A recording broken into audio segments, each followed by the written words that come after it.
I'm Jay. And I'm Sean. And we watch movies. Yeah, we do lots of them. Yeah, that is true. Today we've got something a little different. Rather than a movie review, we are doing a top 10 movies about summer love. Sounds exciting. I can tell. Yeah. I can tell you're real jazzed about this one. I'm just curious, what's going to be on this list? What is going to be on this list? Well, first of all, we all know how I feel about top 10s. I hate them. I really hate them because I hate having to choose among my babies. I know, you don't have just... I really don't have favorites, guys. So let's just consider this a list with 10 on it. Not necessarily a super duper ranking, which means there's lots of room for yours. Let us know what your favorite summer love movie is. So first we've got Southside With You. So this is Tika Sumpter and Parker Sawyers, and they play just two young people walking around Chicago on sort of an epic first date. It's kind of a rambly, walkie-talkie sort of first date. It'll remind you a little bit of the, the Before Sunrise, Before Sunset, that whole franchise. So lots of talking. Lots of talking. Well, sure. What else are you going to do on your walking around first date? It's true. Yeah, that sounds familiar. Yeah. Lots of listening sometimes. Sometimes. Yeah. So it just happens that this is not, Julie Delpy and Ethan Hawke. This is Barack and Michelle Obama. Oh. Yeah. This is the story of their first date. Well, that's funny. It's a little ha-ha, isn't it, Sean? It's surprising. Not a comedy. It's not a comedy. It's not a comedy. Yeah, they were just two young people. She was technically his boss. He came to work at her firm. They're both lawyers. And so it was a little dicey. She felt like he was cute, but she didn't want to basically be like, let's put together the only two black people at the firm. But it turned out they were Barack and Michelle Obama. So that's it happened. Yeah, it happened. Anyways, it's a good movie with great actors. And it's worth it to see a little glimpse of the most famous first couple. Next, way different side of the scale, Dirty Dancing. Yeah. Dirty Dancing, guys. Yeah. So, of course, this is Jennifer Grey and Patrick Swayze. Jennifer Grey is playing Baby, which that is not a nickname that anyone should allow to be called. You don't want to be called as Baby. No, especially when you're like, what is she, like 18, 19? Yeah, she's really on the cusp of adulthood. Never going to be taken seriously at this rate, clearly. Part of this is sort of not just her growing up, but her dad especially, her parents sort of realizing that she's not a baby anymore. Yeah, like Jerry Orbach, who Yes. I just learned was the voice of Lumiere in Beauty and the Beast. Cannot believe you did not know I that. didn't know that. This guy, what are we going to do with him? So because they're sort of a fancy people, I think maybe he is a doctor, and I think he has some contact with the owner of this very upscale Catskills resort. It's funny, this is obviously dating it when it's like, super dates we're gonna have a super upscale thing just in upstate New York, random or crappy place, Pennsylvania. Yeah, that's right. It doesn't happen anymore. No, also the Poconos. I grew up hearing about the Poconos, and it sounds so exotic. It was so disappointing to learn that it's just another crappy rundown little resort town in. That's the Philadelphia one that I was thinking, or sorry, the Pennsylvania one that I was thinking. It's just so disappointing. Get your shit together, America. Anyways, at the time, it is the height of white people not wanting to leave the country, but wanting just to be served. Yes. So she gets a little bit of culture shock because the entertainment team, as we would call them if we were down south. I don't know if that's exactly what they go by, but the people who dance and entertain you all day long, they, are not the upper crust. The upper crust serves them at dinner. The undercrust dances dirtily at night. Yeah. There's no dirty dancing at the resort exactly. They're just waltzing with old single ladies who are getting their jollies. So she likes Johnny, Patrick Swayze, and who wouldn't doesn't? really? Yes. He's the coolest. So she gets to kind of glimpse behind the scenes of this place and like all these people living crammed in these awful little barracks. Where guests are not even allowed to go. Like this, it's a very Fully upstairs, off limits. downstairs, thing. So yeah, she really gets a quick glimpse of what the working class go through and some of their challenges. And her dad's not real happy about the brush that she has with that. No, he wants more for her. Next on my list, Call Me By Your Name. Oh yeah. So Elio and Oliver sort of meet, I think, at Elio's family retreat in Italy. His dad is a professor and Oliver is a grad student, I guess, working for him for the summer and staying with the family. And Elio is still a teenager. Oliver is a few years older. And Elio, I think, is experimenting with his feelings, his sexual appetites, with genders. It's an eventful summer for him. Yes, it really is. It's packed with discovery. And so when Oliver finally consents to get involved, I think actually both of them start to have more feelings than they thought they would. But the thing about summer is it always comes to an end. So it is a bittersweet summer. Yes, it is. As they often are. They often They are. often are. Okay, you're gonna have to bear with me for this one, guys. Gidget. Okay, I couldn't not put it on my list. Gidget is something like, the weird thing is, I mean, Gidget was filmed before my mother was even born.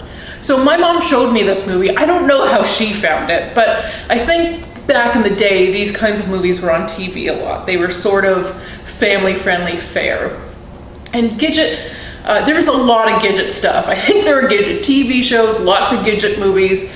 Basically, it started the summer beach movie craze. So all of these like beachy, like teenagers in the newfangled bikini you may have heard of. It was just invented and just bopping around with their beach balls. Never actually getting wet, but... So that's all thanks to Gidget. That's right. Thank you, Gidget. So, Francie, that's played by Sandra Dee. Okay. She decides she's going to be a surfer. Even though girls don't surf. What are you thinking? I've heard that, yes. Yeah. And then she falls in love with a boy by the name of Moondoggy. Moondoggy. That's right. Oh, that's, yeah, okay, I guess is that from like other movies? Moondoggy? I guess it must be. Because I've heard of Gidget, but never seen it. Okay, well, we need to rectify that before this summer is over. All right. This one you'll be more familiar with. Sean, say anything. Yes.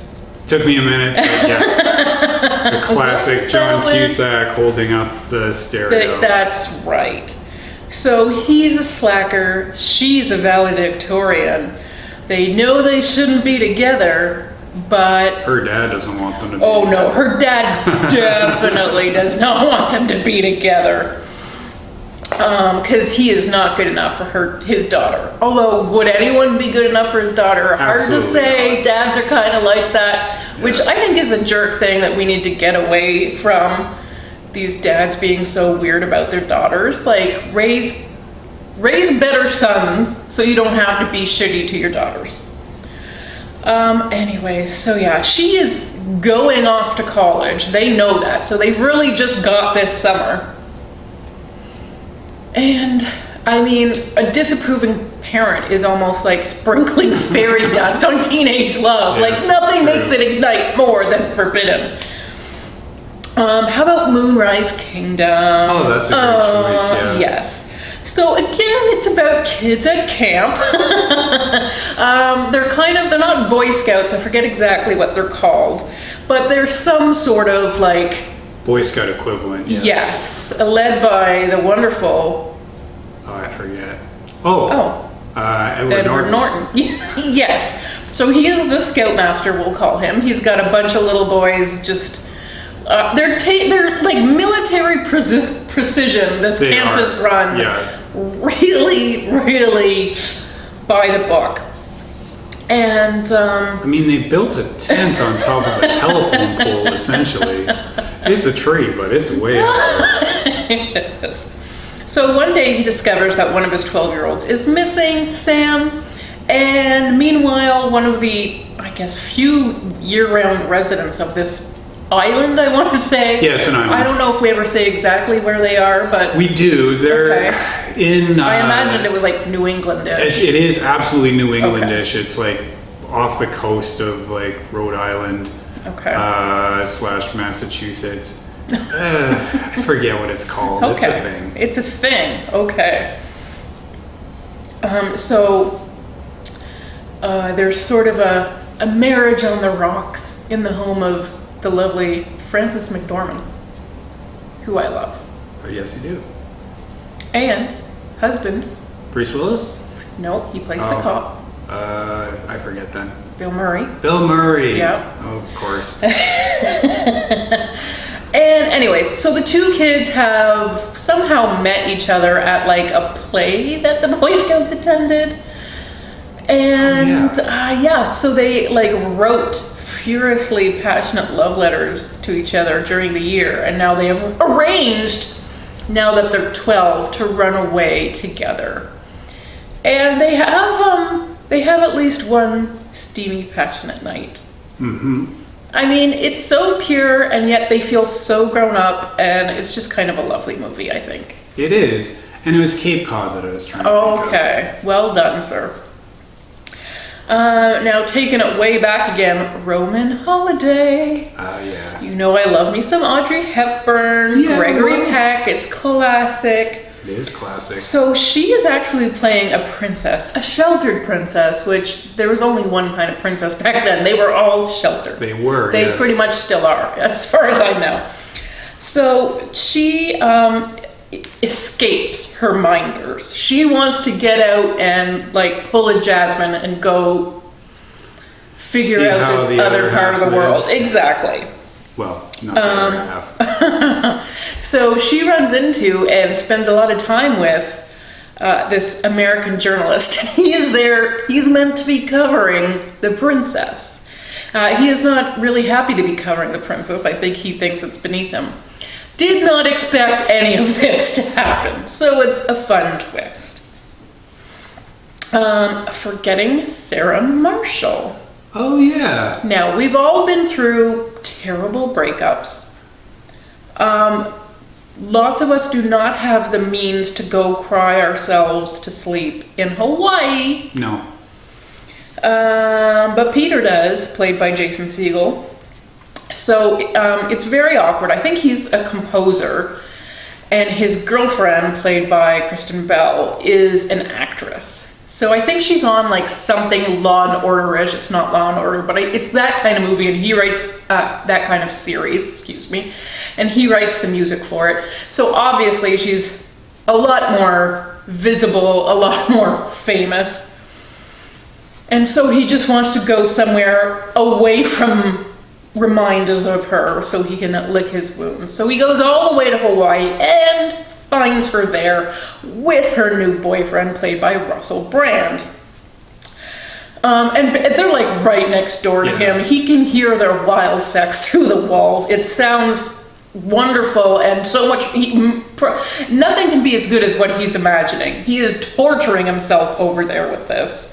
But luckily, one of the hotel employees is super cute, played by Mila Kunis. So maybe there's hope for him after all. I think there is. Okay, you're feeling Stay good. tuned. Okay, Yeah. good.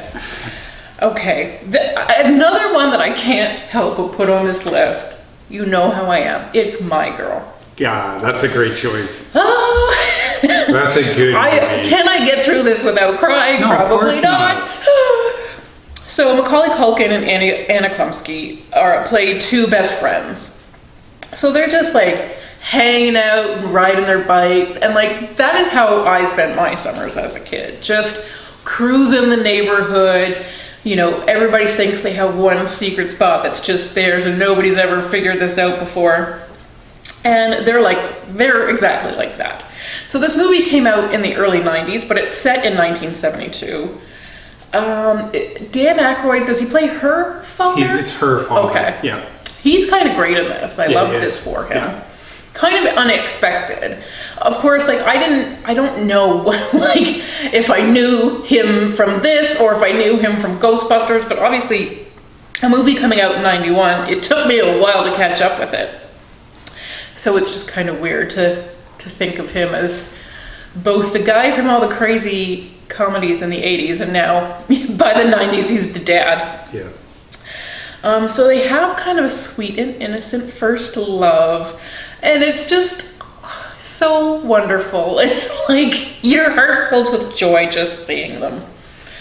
But, you know, it doesn't always go as you planned. No, young love often meets with tragedy. So yeah, this one, I don't know. I was a kid when I first saw it, but we watched this one when it's probably like 8 years ago, but I was working on Christmas Day. So I watched this by myself in my office, and it was awful. It would have been nice. I'm sorry you had to go through that all over again. I was working Christmas because I'm a suicide therapist. It's really terrible though when somebody suicidal gets you and you're the one who's in hysterics. It's really like, don't call me on Christmas Day. But you just probably have to tell them that you were just watching My Girl and they'll be like, yeah, we get it. That's right. It's a good grounding exercise for all of us. And finally, 500 Days of Summer. Okay. Now, I cannot remember if this actually takes place in summer. Well, summer is the girl's 500 days, it could have 1 or 2 summers in there. True. But the girl's name is Summer. Zoe Deschanel plays, a manic pixie dream girl, as she often does. Joseph Gordon-Levitt. I mean, this has got to be one of my favorite roles of his.